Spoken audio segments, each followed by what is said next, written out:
Hey everybody, this is Chris McCabe of E-commerce Chris. I'm here with Brent of Sellerplex, and we're doing a quick recap of Seller Velocity Conference, which was in Lyon, France this year. Somehow this was only 2 weeks ago. It feels like longer, but that's just the nature of the Amazon space, I guess, is one event after another, one big announcement after another. It's kind of funny that we're coming in, it feels like Prime Day is already almost on top of us. And that reminded me of a lot of conversations I had with brands and sellers that came to the event about what the rest of this year looks like, right? And a lot of the networking, and I think anyone who does events in the Amazon space will tell you, like, the networking is king. The talks are great, and you can learn things, and you can do Q&A, but sellers interacting with other sellers about similar things they've had, similar questions that maybe they kick around in their heads that never get answered. So I guess my first question is for you. Was that your take, that people were kind of already poised to think about the rest of this year, not just what's going on right now, but like we have a busy summer ahead with Prime Day and then heading into Q4 almost right after that? So action-minded thinking was my sense, Chris, speaking to all the attendees, was Prime Day was definitely on people's minds, but the date hadn't been announced yet. Like you said, it was only 2 weeks ago here, but the date hadn't been announced. There was some speculation. And I think one person in the room actually guessed entirely correctly when the dates would be, which is not a surprise. You know, it always makes its way through the grapevine somehow, doesn't it? But people were very keen to talk about the general global picture. Tariffs was a big topic. And I'm really glad that we kind of read the room on that before the event and said, let's make sure to put this on the agenda in several ways to make sure people are actually speaking about it, ways to deal with it, ways to ameliorate your situation if you've already been hit by it. So that was, I think, relevant.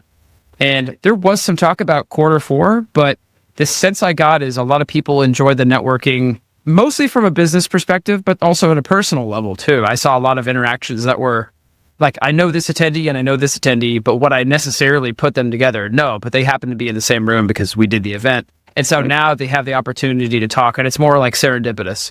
And that's something that I enjoy from the perspective of an organizer. And I have another event in Lyon next week. That's something else that's like similar to this, not related to Amazon at all, but it's that same kind of joy that I get of seeing people serendipitously interact like that. And there was a lot of that at the event, which I really, really liked. That was like one of my favorite parts personally. Yeah. And we're sending out surveys and polling people about what did you like, what did you not like. Good constructive feedback, you know, because you're always thinking ahead to the next thing. And that's one thing I like about the Amazon space is no one's kind of resting on their laurels. They're always thinking ahead to what's next. And there's maybe a bit more apprehension in the room right now because of shrinking margins and competition and crazy things Amazon decides to do last minute that they dump on you. And then you mix tariffs in on top of that. The tariff part, I didn't really know what we were going to get because you don't necessarily know what people are going to ask. The tariff part was one of my favorite parts of the event because we had great perspectives from all aspects. And then on top of that, we had agencies, we had sellers, we had service providers that know a lot about taxes and VAT. We have people that are on the vendor side that can speak to vendor and what that experience is like. So it was a good like rounding out of experiences. And one thing I liked about the small format is people could easily kind of have a discussion versus a room where it's 100 people. And like during a lightning talk, sometimes people would just interject with questions. It wasn't really what we were encouraging. We kind of wanted the questions towards the end, but still there were some very good, like, let's call it like in the middle type questions. And the room is small enough and we were able to pass around the microphone. And it was more of a discussion with the person on stage acting as the leader sometimes. And that is a more intimate feel that I really quite enjoyed. So yeah, to interject with that observation. And I've experienced this being at events. It's a large room. You hear a seller ask a good question and you mentally register, I want to talk to that seller before the end of this session or the end of this day. And sometimes you get jostled into something else and there's just too many people and you forget about it, or they're talking to somebody else and you think I'll get back to it and you don't get back to it.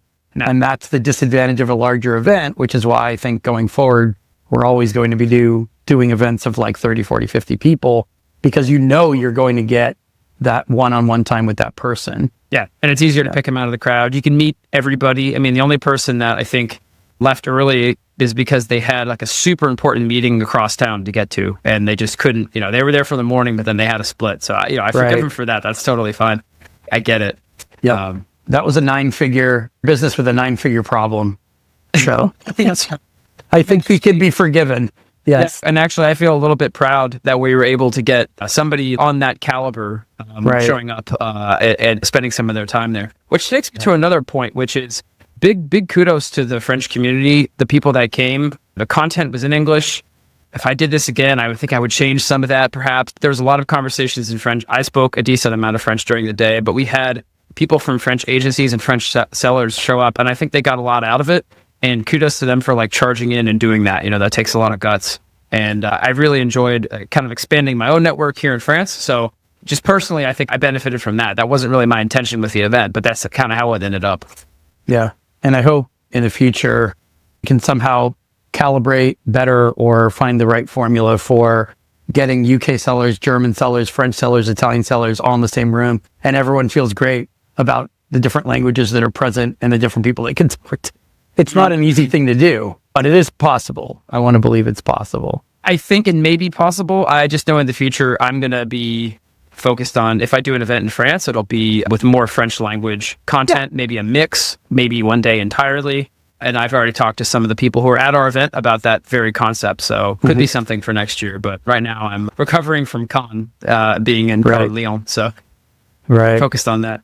So any last thoughts you have in terms of, I just want to thank everyone who came and also people who weren't there, who supported the event, who mentioned it to brands and sellers they knew in Europe, in the UK. Not everyone is able to fly to France last minute, but I think it worked out well in terms of having the information shared, and we got a lot of good people in the room because of it. Yeah, I also want to give a recognition and shout out to the numerous people who I consider quite close friends in the industry.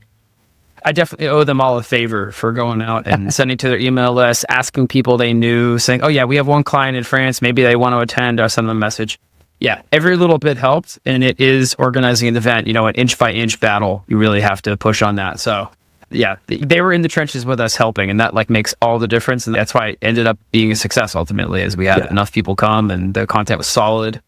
I guess another idea, Chris, is a lightning talks. Really a big fan of the format. So just to review for anyone watching, it was 15 minutes of content, 5 minutes of questions. And I was the one with the timer on my phone, keeping pretty close track of that. So when someone had 3 minutes, I would give them the sign, okay, we're going to go into the questions now. And we kept a pretty good schedule around that. So it worked. And I would definitely do that again, actually. Yeah. And the content wasn't just fluff. It's only been a handful of days really since our event happened. And I've already had conversations with people who brought work to us and were actively working on helping them solve things. So whether it was something I mentioned in networking or something on one of my slides, it wasn't just words. It has actually led to action and measures taken to try to solve some Amazon problems. So I know sometimes it sounds like just talking heads on a stage, but I think the actionable content was really great this time around, and looking forward to the next one. We'll have to put some heads together and figure out what we want to do next. That's right. And big ups to everyone that co-organized with us. So that's Vincenzo, Robert, James. Who am I missing? Mecky. Mecky, yes, yeah, who is exactly. Yeah, so that was definitely a welcome as well. So yeah, just great crowd. It felt nice to have everyone there as a little crew. And we're always looking for suggestions, comments, feedback, mostly constructive. Anyone who was there or anyone who maybe would have attended if XYZ was there. So feel free to throw that information at us. We're open-minded and we're interested in hearing your thoughts. And who knows, maybe we'll see you next time. Okay, cool. Well, thanks, Chris. It was nice to do a little recap here. Thank you. I'll talk to you again soon.